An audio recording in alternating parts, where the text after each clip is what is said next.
Marcel. O, ano naman parcel yan? Ano kailangan mo? Pambayad.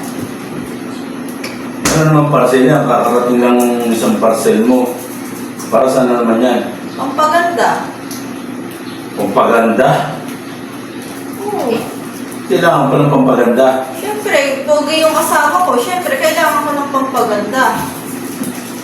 Talaga? Oo, nakakaya naman sa mga kaibigan ko kung hindi yung maganda, di ba? Tapos pogi-pogi ng asawa ko. Di ba? Oo. Magkano yan? 700. Oo.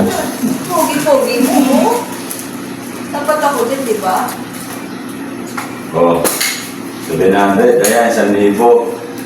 Sa'yo na sukli. Ang bait talaga ng pogi kong asawa. Thank you! Hindi kayo napuwala ako nun.